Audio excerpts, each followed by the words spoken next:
શુદ્રક્ષાનો શંખનાદ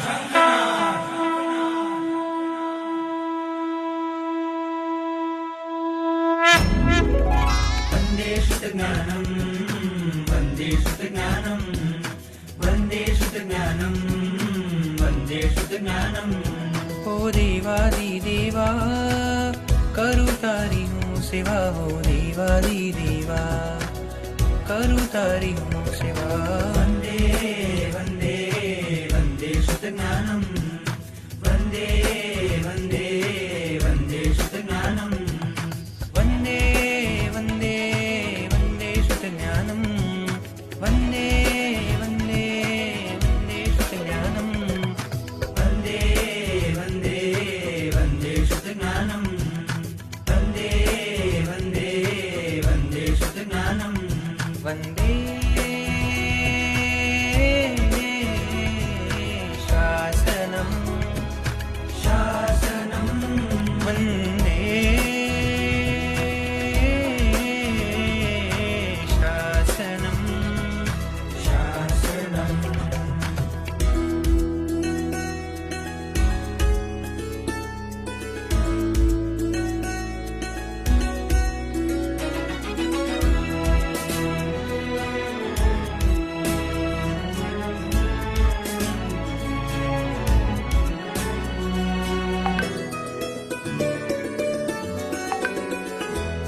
આ વિશ્વમાં જે શ્રેષ્ઠ છે સર્વ ધર્મમાં તુલ્ય છે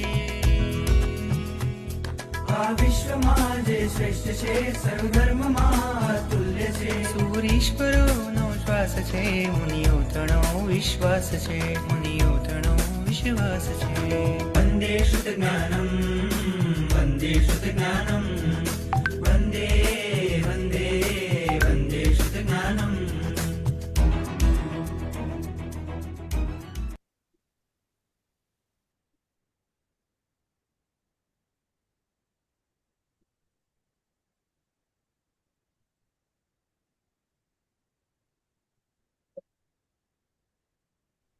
પ્રણામ ગુરુજી, નમો નમો.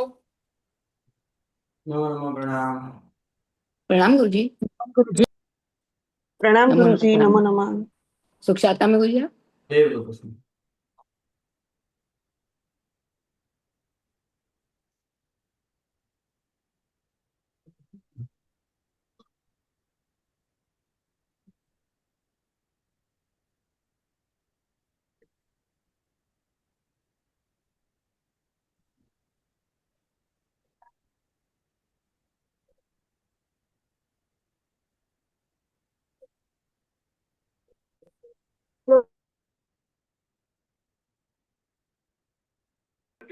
नीचे फिसला है इंटरनेट चैट पे डोर टॉप डोर पर कंफर्मेशन है जिससे पिक्चर देखता है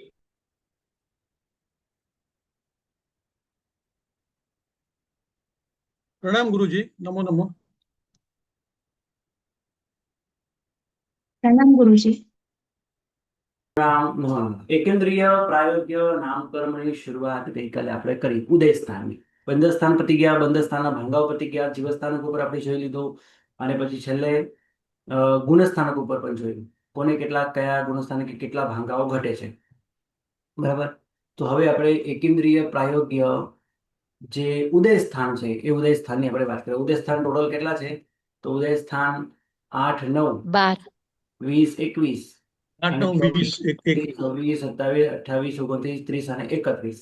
8, 9, 20, 21 અને 24 થી 31. હવે કોને કેટલા ક્યારે ઘટે એની આપણે વાત કરીએ.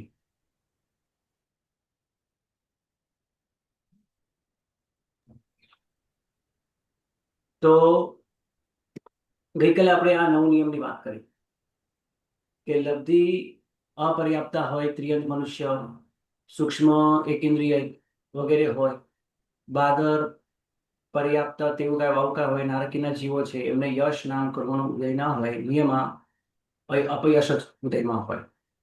આતપ નામ કર્મ બાદર પર્યાપ્ત પૃથ્વીકાય જીવને જ હોય. ઉદ્યોત નામ કર્મ દેવતાઓને અને મનુષ્યોને મૂળ શરીરમાં ના હોય. એ જ પ્રમાણે અપર્યાપ્ત ત્રિયંત મનુષ્યને પર્યાપ્ત સૂક્ષ્મ એકેન્દ્રિય જીવોને, પર્યાપ્ત બાદર તેવું કઈ વાવકાય જીવોને ઉદ્યોત નામ કર્મનો ઉદય ન હોય. દેવતાઓને ત્રિયંચોને ઉત્તર વૈક્રિય દેવતાઓને ઉત્તર વૈક્રિય શરીરમાં અને ત્રિયંચોને મનુષ્યને વૈક્રિય શરીરમાં અને મનુષ્યને આહારક શરીરમાં પણ ઉદ્યોત નામ કર્મનો ઉદય હોઈ શકે છે. પછી જે બધી આ શુભ પ્રકૃતિઓ છે, પરાઘાત, શુભ અશુભ, વિહાય ગતિ, ઉચ્છ્વાસ, એ લબ્ધિ અપર્યાપ્ત જીવને ના હોય. લબ્ધિ પર્યાપ્ત જીવને શરીર પર્યાપ્ત પછી આ બધાનો ઉદય થઈ શકે છે. આતપ, બુદ્ધિ, સુસ્વર, દુસ્વર, આ સુસ્વર દુસ્વર પણ શરીર પર્યાપ્તિ નહીં પણ ભાષા પર્યાપ્તિ પછી આવે, એના પહેલા ના આવે. ઉચ્છ્વાસ પણ ઉચ્છ્વાસ પર્યાપ્તિ પછી આવે, એના પહેલા ના આવે. વિહાય ગતિ શરીર પર્યાપ્તિ એ પર્યાપ્ત થયા પછી, શુભ અશુભ શરીર પર્યાપ્તિ એ પર્યાપ્ત થયા પછી, પરાઘાત શરીર પર્યાપ્તિ એ પર્યાપ્ત થયા પછી ઉદયમાં હોઈ શકે છે. વિકલેન્દ્રિય નારકોને અશુભ વિહાય ગતિ તેમાં હોય. દેવતાઓને વૈક્રિય શરીરમાં, મનુષ્યને ત્રિયંચોને પણ વૈક્રિય શરીરમાં એ શુભ વિહાય ગતિ જ ઉદયમાં હોય. એ પ્રમાણે એકેન્દ્રિય, વિકલેન્દ્રિય એ બધા નારકી જીવોને એ આપણને અહીંયા આહારક શરીર પણ તમારે લેવાનું. જેમ કે આહારક શરીર કઈ ચાલે નહીં, એમ તો આકાશમાં જ ઉડે તો પણ વિહાય ગતિ શુભ જ હોય, અશુભ ના. એકેન્દ્રિય, વિકલેન્દ્રિય નારક જીવોને હુંડક સંસ્થાન જ હોય. દેવતાઓને અને ઉત્તર વૈક્રિય શરીરમાં, પછી ત્રિયંચ મનુષ્યને વૈક્રિય શરીરમાં, આહારક શરીરમાં સમચતુર સંસ્થાન જ ઉદયમાં હોય. અને એકેન્દ્રિય પછી વૈક્રિય શરીર મનુષ્ય ત્રિયંચ, આહારક શરીરી મનુષ્ય ત્રિયંચ, દેવતા અને નારક એમને સંઘયન બિલકુલ હોતું નથી. આપણે પ્રારંભિક વાત કરી, કારણ કે એના જ આધારે આપણે આગળ શું સમજવાનું છે, એના આધારે આપણે આગળ ભાંગાઓ સમજવાના છે. જીવસ્થાનક અને ગુણસ્થાનક વિશે પણ આપણે વાતો કરવાની છે. તો આપણે શરૂઆત કરીએ ઉદય સ્થાનની. હવે ઉદય સ્થાનને સમજવા માટે જીવોની તે અવસ્થાને સમજવું પડશે. નંબર 1, વિગ્રહ ગતિમાં હોય. વિગ્રહ ગતિમાં આયુષ્ય શરૂ થઈ જાય, કારણ કે આયુષ્યનું ક્યાંય અંતર પડતું નથી. એક આયુષ્ય પૂર્ણ થઈ જાય તો બીજું આયુષ્ય સ્ટાર્ટ થઈ જાય. તો વિગ્રહ ગતિમાં કયું આયુષ્ય હોય? જે ઉદયમાં હોય એ જ આયુષ્ય હોય, પૂર્વભૂનું ના હોય. પણ વિગ્રહ ગતિમાં બધા જ કર્મો ઉદયમાં હોય આવું બનતું નથી, બધાને અલગ અલગ હોય. તો વિગ્રહ ગતિની એક અવસ્થા ઉત્પત્તિ સ્થાનથી માંડી શરીર પર્યાપ્તિ પર્યાપ્ત ન થાય ત્યાં સુધીની એક અવસ્થા,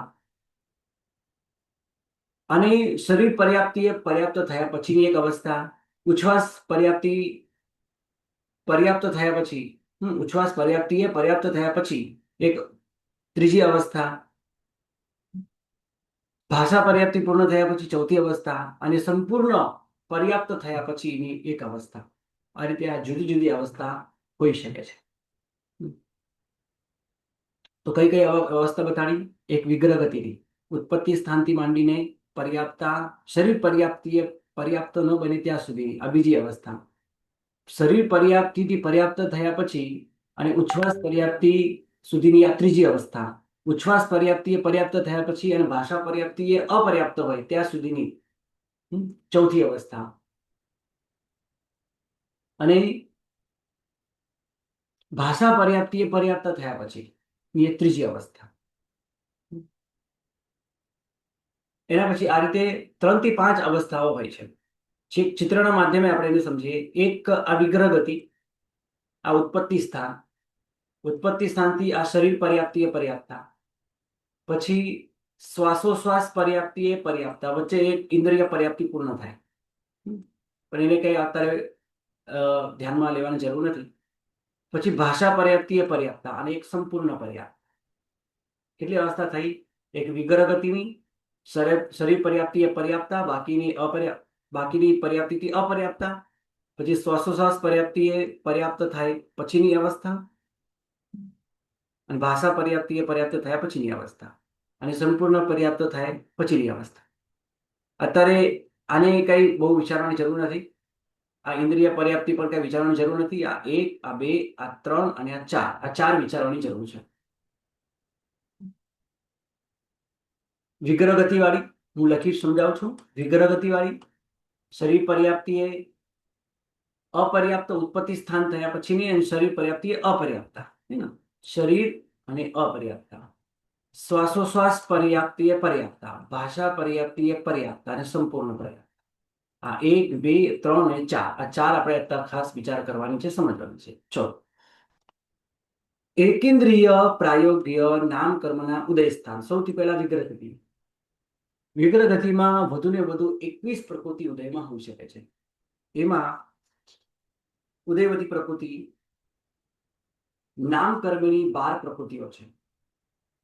તેજસ કાર્બન શરીર, વર્ણ ચતુષ્ક, અગુરુ લઘુ, નિર્માણ,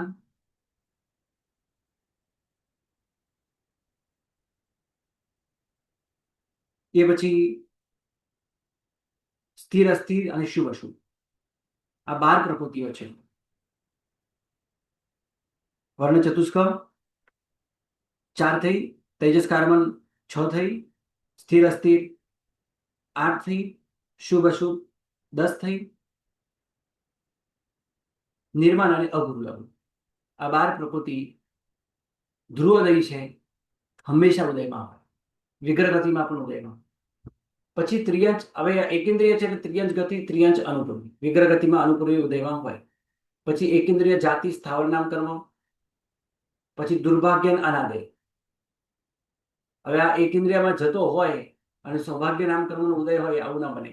દુર્ભાગ્ય જ હોય અને અનાદય જ હોય.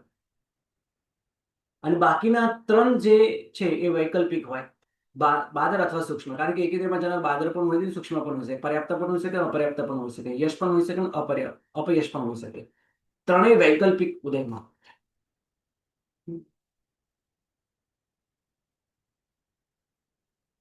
તો હવે એના ભાંગાઓ કેટલા થવા જોઈએ? તો 2 ગુણા 2 ગુણા 2, 2 × 4, 4 × 8, 8 થવા જોઈએ. પણ 5 જ ઘટે. કઈ રીતે 5 ઘટે? ચલો, આ ભાંગાઓ સ્પષ્ટ અહીંયા 5 લખી દીધા છે. કારણ કે યશ અપયશ બધા સાથે, યશ બધા સાથે નથી હોતું.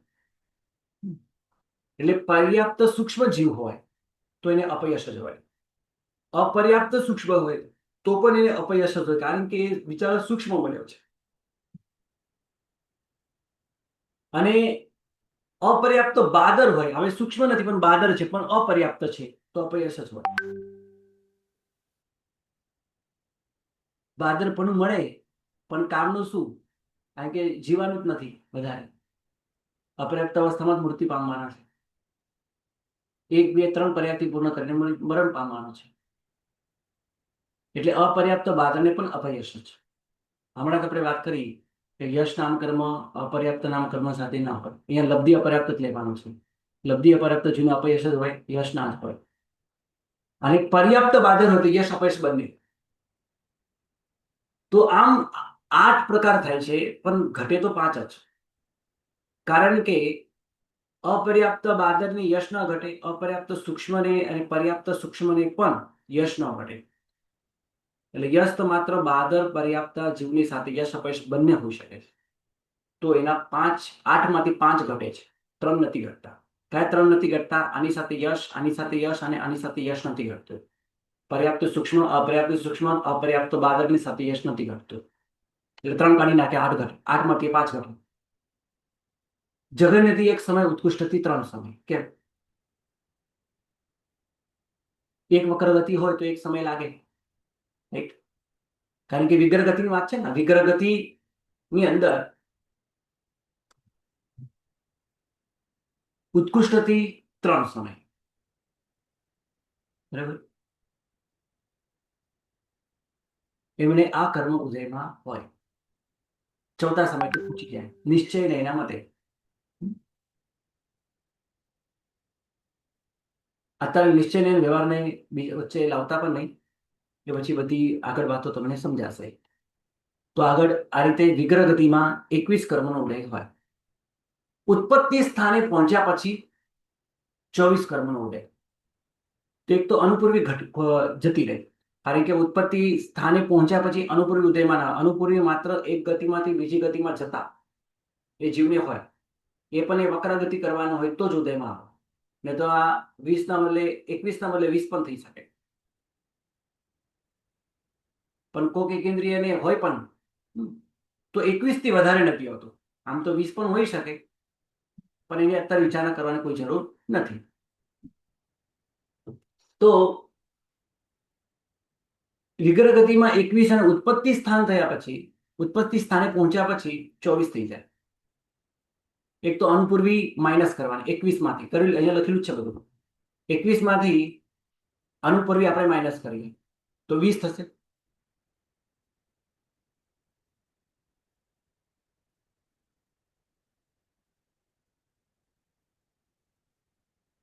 વીસ થશે. 20 ની અંદર અવદારિક શરીર, અવદારિક, હા અહીંયા અંગોપાંગ ના હોય એટલે અવદારિક શરીર છે.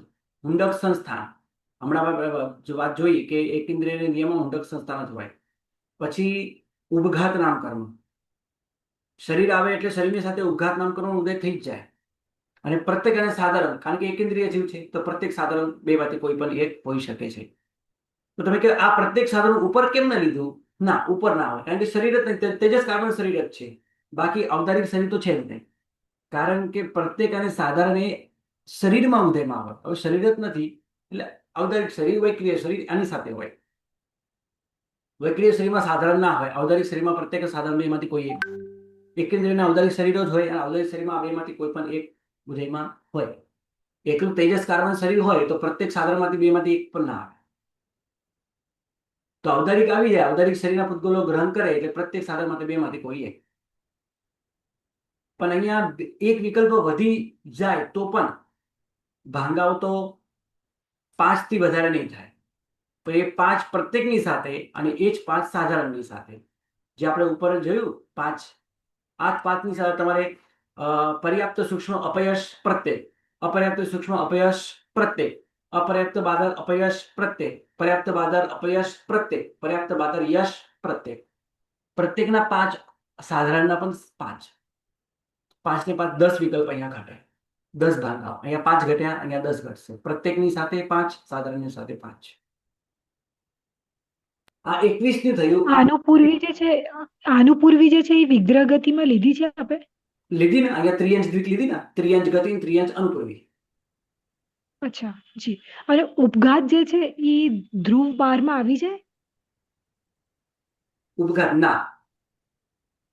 જો ઉપઘાત નામ કર્મ છે ને એ ધ્રુવ બંધી ખરી, અને શરીર સતત કોઈ ના કોઈ શરીર બંધાય જ. તો શરીરની સાથે એટલે એમાં તેજસ કાર્બન શરીર બંધાય જ, નિયમમાં બંધાય, ધ્રુવ બંધી છે એના. તો એની સાથે ઉપઘાત બંધાય જ, નિયમ જ છે. શરીર, કોઈ પણ શરીર બંધાતું હોય તો ઉપઘાત બંધાય. પણ અવદારિક શરીર કે વૈક્રિય શરીર હોય તો આ પ્રમાણે બીજા એટલે ઉપઘાત નામકર્મ ઉદયમાં આવી શકે. જ્યાં સુધી શરીર ના બને ત્યાં સુધી ઉપઘાત ઉદયમાં પણ ના આવે. એ શરીર સાથે જ ઉદયમાં આવે. એટલે ધ્રુવ બંધી ખરી, ધ્રુવ ઉદય નથી, ઉપઘાત. જી. કારણ કે ધ્રુવ ઉદય, ધ્રુવ બંધી આ બધી પ્રકૃતિઓ છે ને આ વિગ્રહ ગતિને પણ લાગુ પડે. ધ્રુવ બંધી છે તો વિગ્રહ ગતિમાં પણ છે જ. તો શરીર જ નથી તો ઉપઘાત ક્યાંથી હોય?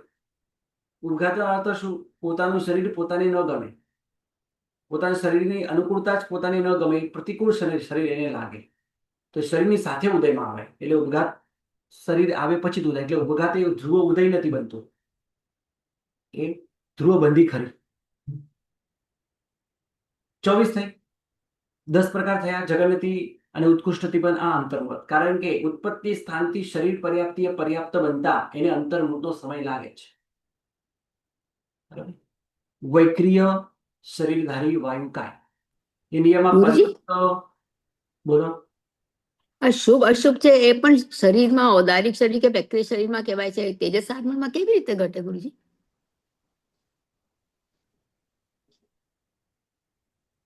શુભ અને અશુભ નામકર્મ. હાજી, હાજી.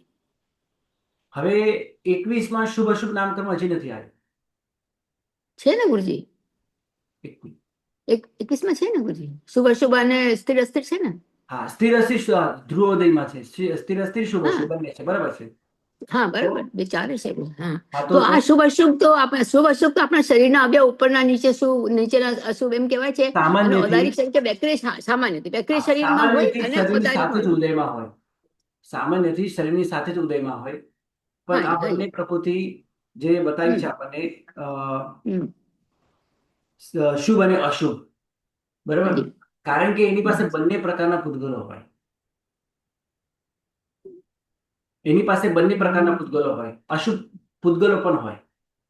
જે આપણે કહીએ ને કૃષ્ણ વર્ણના કટુ હોય હા, અને તો હા, તેજસ કાર્બન શરીરમાં એ કામ આવે છે એમ કહું છું. ના ના, કાર્બન શરીરમાં આવે ને, કાર્બન શરીરમાં હોય જ ને બધા. અચ્છા. કાર્બન શરીરમાં બધા પ્રકારના પૂતગલો હોય, સારા પણ હોય ને ન સારા પણ હોય. હવે જો એક હા, મિનિટ, તમે પેલી વ્યાખ્યા યાદ કરાવી દઉં. પહેલા કર્મની અંદર હમ. આપણને પેલી શુભ અને અશુભની વ્યાખ્યા શું આવી છે? શુભ અને અશુભ ઉપરના અવયવ અંગો શુભ, પામની, હા હા ઉપરના અવયવ શુભ કહેવાય અને નીચેના અશુભ કહેવાય. That's all. હા. હવે મને એમ કહો કે નાભીના ઉપરના અવયવ શુભ ગણાય અને જી. શુભ અંગો પામની એટલે શુભ ની જરૂર પડે એટલે શુભ જે છે, શુભ અંગની જરૂર પ્રાપ્તિ થાય તો શુભ ઉદયનો કહેવાય. નીચેના અંગની પ્રાપ્તિ થાય તો એ અશુભ કહેવાય. પણ આમને તો નાભી ના હોય, ના એમને કોઈ આ રીતે અંગ ઉપાંગ હોય, માત્ર ડાયરેક્ટ શરીર જ મળતું હોય છે. શરીર એ જેમનું અંગ, એ જ એમનું અંગોપાંગ વગેરે એ બધું એને જ. પણ બંને પ્રકારના પૂતગલો ગ્રહણ કરેલા હોવાથી અને બંને પ્રકારના પૂતગલોનો ઉદય હોવાના કારણે શુભ અશુભ હંમેશા ઉદયમાં હોય. અચ્છા. એટલે પહેલા કર્મગતની અંદર તમે જે વ્યાખ્યા શીખી ગયા છો ને, એ સામાન્યથી વ્યાખ્યા શરીરના અંગ અને ઉપાંગથી તમે સમજી શકો. નાભીના ઉપરના અવયવ શુભ, નીચેના અવયવ અશુભ. પણ એકેન્દ્રિયને તો નાભી જ નથી હોતી, તો પણ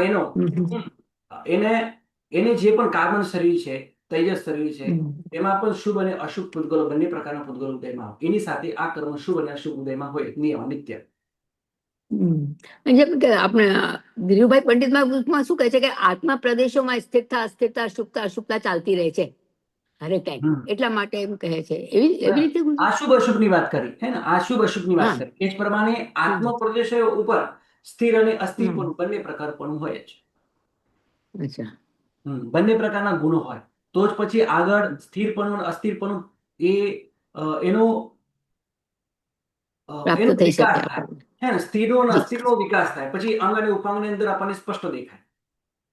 ઓકે. હવે પહેલા કર્મની અંદર એની વ્યાખ્યા કેવી લખાવેલી છે કે સ્થિર અંગોની પ્રાપ્તિ થવી, જેમ કે દાંત, હાડકા વગેરે આવા સ્થિર અંગોપાંગની પ્રાપ્તિ થવી, જે સ્થિર રહે છે.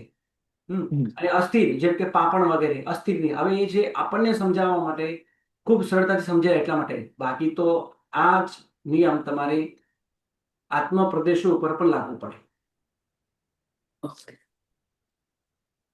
અને એ જ પ્રકારના આત્મ પ્રદેશો પર લાગુ પડે અને એના બંધાયેલા જે પૂતગલો છે એના પૂતગલ સાથે, એટલે આત્મ પ્રદેશો સાથે, એટલે કહેવાનો બાબત એવો છે કે એના પૂતગલ સાથે એ લાગુ પડે. કારણ કે ઘણા પૂતગલો સ્થિર હોય, ઘણા પૂતગલો અસ્થિર પણ હોય.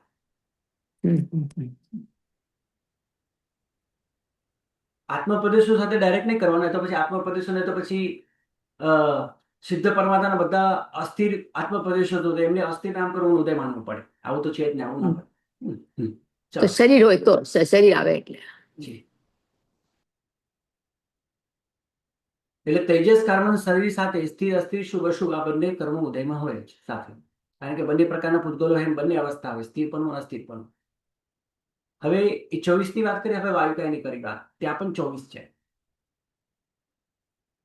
વૈક્રિય વાયુકાય જીવને એ નિયમા પર્યાપ્ત જ હોય, અપર્યાપ્ત ના આવે. બરાબર? એ નિયમા પર્યાપ્ત થાય ને અપર્યાપ્ત ના આવે. એ સૂક્ષ્મ ના હોય, એ બાદર જ હોય. હું કોની વાત કરું છું?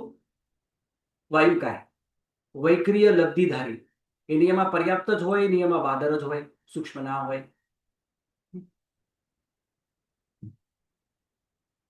અને એની સાથે અપયશ જ ઉદયમાં. એ વૈક્રિય શરીર બનાવે તો પણ શું, એ અપયશ જ ઉદયમાં.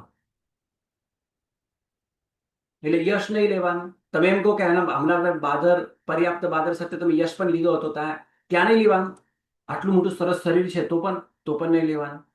કારણ કે આ તો બધું અનાયાસે થાય, ઓટોમેટિક થઈ જાય, ઓટોમેટિક ખતમ પણ થઈ જાય છે. અને એનાથી એને કોઈ સિદ્ધિ નથી મળતી. ઉલટો વધારે કર્મનો ભોગવટો થઈ જાય છે, કર્મને ભોગવો પડે છે.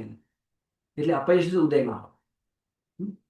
કારણ કે તેઓ અને વાવકાયમાં જવું એ શું કહેવાય? આપણને આવી ગયું ને, ખરાબ કહેવાય. કારણ કે ત્યાં મનુષ્ય પણ બંધાતું નથી, ડાયરેક્ટ મનુષ્યમાં આવતું નથી ત્યાંથી. એટલે અશુભ, ત્યાં જવું, ત્યાં ઉદયમાં આવું એ અપયશ જ ગણાય. એટલે વૈક્રિય શરીર હોવા, લબ્ધિ હોવા છતાં પણ અપયશ જ હોય. અને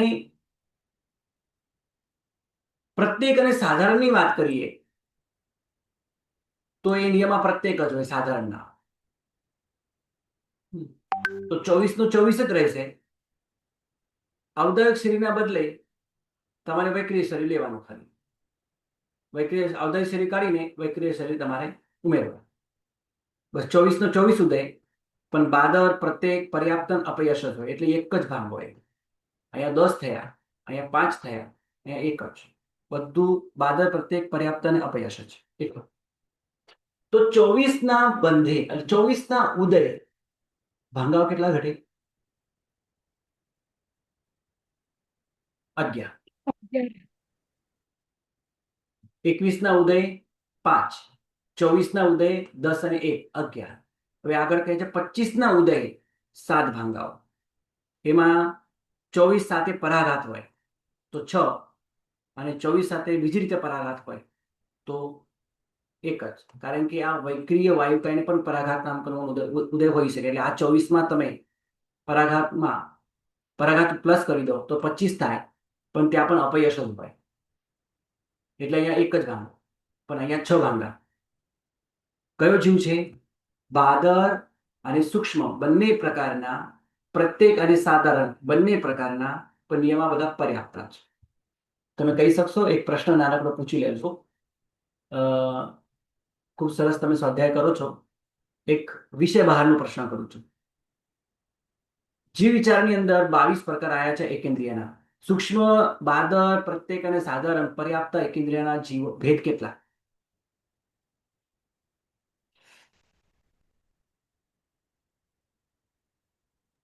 પાછો પ્રશ્ન કરજો. બાદરના કેટલા? બાદરના કેટલા? બાદરના તો 6. દસ. બાદરના 6. બાદરના 6 છે. નહીં, 12. 12.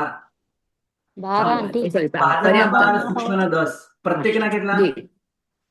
18. પ્રત્યેકના સાધારણના કેટલા? 18. 4. પર્યાપ્તના કેટલા? પર્યાપ્ત 11. 11. હમ 11. બરાબર. ચલો, તો આ પ્રમાણે ભેદો બતાવે છે કે આ જે જીવો છે, જે બાદર હોય કે સૂક્ષ્મ હોય, પર્યાપ્ત જ લેવાના, પ્રત્યેક હોય કે સાધારણ, કોઈ પણ લો, કોઈ વાંધો નથી.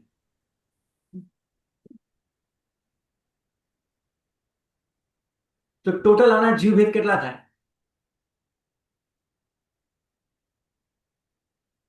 પૃથ્વીકાયના 4, અપકાયના પણ 4, તેવુકાયના એ પણ 4, વાવુકાયના એ પણ 4. પછી વનસ્પતિ કાયની વાત કરીએ તો વનસ્પતિ એની અંદર સાધારણ છે અને પ્રત્યેક છે. સાધારણમાં 4 છે અને પ્રત્યેકમાં 2 છે, પણ આ બધામાં આપણે પર્યાપ્ત જ લેવાના. તો અહીંયા પૃથ્વીકાયના 2 મળશે, અપકાયના 2 મળશે, તેવુકાયના પણ 2 મળશે, વાયુકાયના પણ 2 મળશે. અને સાધારણની અંદર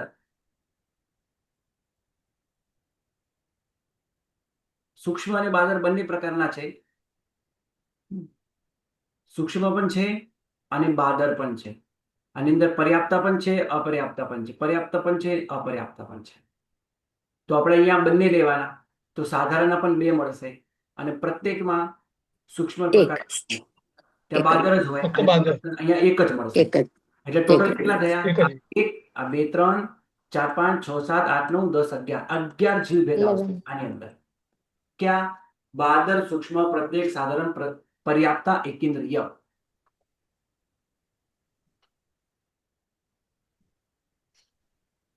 ઓકે, આગળ ચાલો. એટલે થોડું પુનરાવર્તન થાય, યાદ રહે એના માટે, હે ને? બાદર, સૂક્ષ્મ, પ્રત્યેક, સાધારણ, પર્યાપ્ત, એકેન્દ્રિયના ટોટલ 11 પ્રકાર છે. એટલે 11 જીવ ભેદ છે. એ 11 જીવ સ્થાનમાં 25 નો ઉદય હોય. પરાઘાત સાથે હોય તો. પણ એ ક્યારે? પર્યાપ્ત થયા પછી. હા, પણ એ ક્યારે? શરીર પર્યાપ્ત. પર્યાપ્ત હા, હા, પૂર્ણ ઉત્પત્તિ થયા પછી. સ્થાનથી માંડી શરીર પર્યાપ્તિ પર્યાપ્ત ન બને ત્યાં સુધી. એટલે ઉત્પત્તિ સ્થાનથી શરીર પર્યાપ્તિ પર્યાપ્ત, ઉત્પત્તિ સ્થાને તો 24 થઈ ગઈ. તો એ 24 ની અંદર પરાઘાત શરીર પર્યાપ્તિ પર્યાપ્ત થઈ જાય પછી પરાઘાત નામકર્મનો ઉદય થઈ જાય. કારણ કે હમણાં વાત કરીએ આપણે, પરાઘાત નામકર્મનો ઉદય ક્યારે હોય? પર્યાપ્ત અવસ્થામાં જ હોય, અપર્યાપ્ત અવસ્થામાં ના હોય. ક્યાં વાત આવી આપણને? આ રહી. નિયમ બતાવે ને આપણે, નિયમ આ એ બતાવે ને. બતાવે. આ બધા હાજી. લબ્ધિ અપર્યાપ્તા જીવોને અપર્યાપ્ત અવસ્થામાં ન હોય. એ જ પ્રમાણે પર્યાપ્ત જીવોને પણ અપર્યાપ્ત અવસ્થામાં આ બધા ના આવે. બરાબર? અહીંયા લબ્ધિ અપર્યાપ્તને ના હોય તો સાથે એ પણ સમજી લો કે પર્યાપ્ત જીવોને અપર્યાપ્ત અવસ્થાની અંદર આ બધા ના હોય. એકમાં ખાલી આ શુભ અશુભને છોડીને, કારણ કે સ્થિર અસ્થિર શુભ અશુભ એ તો ધ્રુવ ઉદય પ્રકૃતિ છે, એ તો એ ઉદયમાં રહેવાની છે. અહીંયા જે બતાવ્યું છે એ થોડુંક સામાન્યથી બતાવ્યું છે, એ થોડો ભેદ રહેશે. પછી વાત આવે છે વૈક્રિય શરીરધારી. આની અંદર પરાઘાત ઉમેરી દો, શરીર પર્યાપ્તિ પર્યાપ્ત થયા પછી. તો પણ અહીંયા આનો એક જ જીવ ભેદ છે, તો આનો એક જ રહેવાનો છે. પરાઘાત આવે તો પણ એક જ રહેશે. અને અહીંયા 24 પ્લસ તમે પરાઘાત ઉમેરી દો તો 25 થશે, પણ આના જીવ ભેદ કેટલા? તો 6. ભાંગા કેટલા? તો 6. તો એમાં સૂક્ષ્મના 2. કેમ તમે ભાંગા ડબલ યશ સાથે અપયશ વગર નથી કરતા? કેમ? કારણ કે સૂક્ષ્મ સાથે અપયશ જ ઉદયમાં, ભલે પ્રત્યેક વગર સાધારણ હોય, અપયશ જ ઉદયમાં હોય. એટલે તમે એમ કહી શકો ને એમ યાદ રાખી શકો છો કે અપયશ ક્યારે ઉદયમાં? નિયમમાં આ અપયશ ક્યારે ઉદયમાં હોય? કાં તો એ સૂક્ષ્મ હોય, સાધારણ, કાં તો પછી એ નિયમમાં સાધારણ હોય. સાધારણ અપર્યાપ્ત. નહીં, સાધારણ સાથે યશ આવી શકે છે.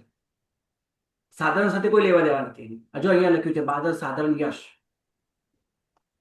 કાં તો એ નિયમમાં સૂક્ષ્મ હોય, કાં તો નિયમ અપર્યાપ્ત હોય, લબ્ધિ અપર્યાપ્ત હોય. તો અપયશ જ હોય, યશ આવે જ નહીં. એને યશ નામ કરવું હોય કારણ સૂક્ષ્મમાં યશ અસંભવ, અને એ જ પ્રમાણે લબ્ધિ અપર્યાપ્ત જીવને યશ અસંભવ ના હોય. એટલે આ પકડીને ચાલો.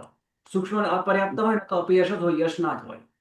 હવે એ સૂક્ષ્મ પ્રત્યેક, હવે સૂક્ષ્મ આવ્યો એટલે અપયશ જ લેશું. અહીંયા પણ સૂક્ષ્મ આવ્યો એટલે અપયશ જ લેશું. બાદર છે, બાદર પ્રત્યેક યશ હોઈ શકે. અહીંયા આપણે લીધો છે પ્રકાર, તો બાદર પ્રત્યેક અપયશ. અહીંયા પણ આપણે અપયશ લીધો. પ્રત્યેક બાદર એ પર્યાપ્ત અપર્યાપ્ત યશ અપયશ બંનેમાં હોઈ શકે છે. બાદર સાધારણ સાથે યશ કોઈ વાંધો નથી, હોઈ શકે છે. અને અપયશ પણ હોઈ શકે છે. કાં તો સૂક્ષ્મ હોય, કાં તો અપર્યાપ્ત હોય, યશ આવે જ નહીં, અપયશ જ હોય. તો અહીંયા સૂક્ષ્મ આવ્યું એટલે અહીંયા આપણે યશનો વિકલ્પ ન કર્યો, અને અહીંયા આપણે યશનો વિકલ્પ કર્યો આ બંનેમાં. કારણ કે આ બાદર પ્રત્યેક છે એટલા માટે, કારણ કે ક્યાંક તે સૂક્ષ્મ અને અપર્યાપ્ત પણ નથી માટે. ઓકે, તો અહીંયા 6 પ્રકાર થયા. 6 ભાંગા. જગન્યતિ અને ઉત્કૃષ્ટથી પણ અંતર્મૂળ, કારણ કે એમનું આયુષ્ય જ અંતર્મૂળતું હોય. એટલે અહીંયા અંતર્મૂર્તિ વધારે ક્યાંય હશે જ નહીં. બરાબર? હા, એકેન્દ્રિયમાં પૃથ્વી વગેરે હોય, તો ત્યાં 22,000 વર્ષનું આયુષ્ય હોઈ શકે છે. આપકા વગેરેમાં પણ હોય છે, પણ એ વાત થોડી અલગ છે. તો જગન્ય અને ઉત્કૃષ્ટ આ ઉદય અંતર્મુખ સુધીનો થાય. આગળ 26. હવે 26 નો ઉદય, તો જે હમણાં આપણે 25 જોયા, એ 25 માં ઉદ્યત ઉમેરો અથવા આતપ ઉમેરો અથવા ઉચ્છ્વાસ ઉમેરો તો 25 થશે. ચાલો 26 થશે. 25 માં હવે કયા 25 માં તમે ઉમેરશો? તો તમે આ 25 પણ ઉમેરો તો પણ ચાલશે, પણ ભાંગો તો એક જ થશે. પણ આ 25 તમે ત્રણેય ઉમેરો, આતપ, ઉદ્યોત વગેરે, તો 26 થશે. તો આતપ અને ઉદ્યોત અને ઉચ્છ્વાસ આ 3 રીતે થઈ શકે છે. હવે એના વિકલ્પ આપણે આવતીકાલે જોશું. આની તૈયારી કરીને લાવજો, વિચાર કરીને લાવજો. આ બધા ભેદો કેવી રીતે બને છે. પૃથ્વી કાયમાં 7, અપકાયમાં 5, તેવકાય વાવકાયમાં 2, અને વનસ્પતિ કાયમાં ટોટલ 9. કેવી રીતે 9? તૈયારી સાથે બધા આવજો આવતીકાલે. પ્રણામ.